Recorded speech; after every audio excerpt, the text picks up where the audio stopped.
क्या? महाराज जी, मैं श्री क्षेत्र भीमा शंकर संस्थान में पुजारी हूँ। महाराज जी, हम जब पूजा अर्चना सेवा करते हैं तब कुछ महिला भक्त मंदिर में बहुत कम वस्त्र परिधान करके आते हैं। उससे अंग प्रदर्शित होते हैं, अन्य भक्तों को ना चाहते हुए भी देखना पड़ता है। हम जब उनसे कहते हैं तो कहते हैं कि हमारी मर्जी, तुम्हें क्या अधिकार, और लड़ने लग जाती है। महाराज जी, कृपया मार्गदर्शन करें कि ऐसे मंदिर आदि में या कोई मंदिर या कहीं भी देखो, आज जो है मन और इंद्री की गुलामी को स्वतंत्रता माना गया है। आध्यात्म के शब्दों में यदि समझेंगे आप, मन और इंद्री की गुलामी को स्वतंत्रता माना गया है। शास्त्र और गुरुजनों की आज्ञा को परतंत्रता माना गया है। इसीलिए प्रभाव नहीं पड़ सकता, क्योंकि भवानी शंकरो वंदे श्रद्धा विश्वास रूपिणो याभ्याम बिना न पश्यन्ति सिद्धा स्वांता स्तमीश्वरम। श्रद्धावान लभते ज्ञानम। जब श्रद्धा ही नहीं है संत और शास्त्र के वचनों में, तो मन मानी आचरण स्वाभाविक है। अब हमको अपने को बचाना है। यदि मेरी बहन हो तो क्या अपने बहन के अंगों को देखकर मुझे काम आएगा क्या? मेरी बहन बीमार हो, मेरे ही समान और कोई सेवा करने वाला ना हो, यदि मैं उसे शौचाऊं, यदि उसको वस्त्र पहनाऊं, तो क्या काम आ जाएगा क्या?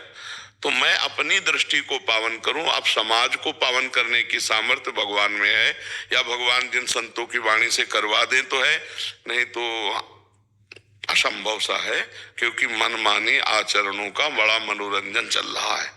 शास्त्र आज्ञा का पालन करना कहीं रह नहीं गया है। अब हम बार बार उसी प्रसंग को फिर सामने लाते हैं।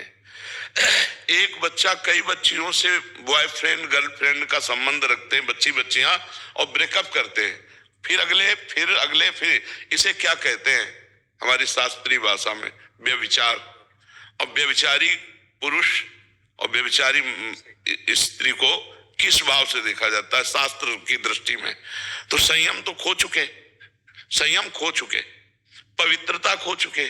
अब ये लज्जाहीन, मर्यादाहीन बुद्धि, ये क्या ऐसा वो सदुपयोग अपने शरीर का या अपने जीवन का कर पाएगी? बस वो तो अब उनके विषय में बोलने का मतलब है अपने को गाली खवाना, अपने को गाली खवाना।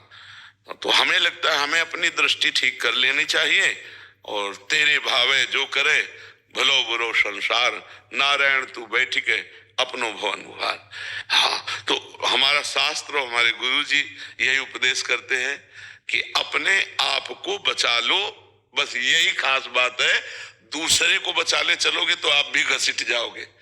मान लो आप हर बच्ची को ऐसे ही करो तो आपके ऊपर फिर रिपोर्ट हो जाएगी कि ये गलत दृष्टि वाला है।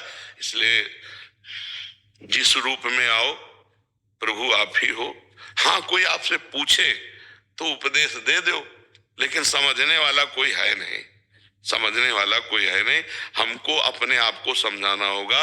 आज का समाज, ये सब नौजवान भाई समझ रहे हैं ना, हम इनके चरणों में प्रणाम करते हैं कि भैया आप हमारे ऊपर कृपा करके सुनने आए हो और थोड़ा आचरण बदल रहे हो। मतलब बहुत बड़ा एहसान हम आपका मान रहे कि आप अपने आचरण सुधार रहे, आप साधु संग कर रहे, आप साधु के वचन सुन रहे। नहीं, कलिकाल है भाई, बहुत विचित्र कलिकाल है।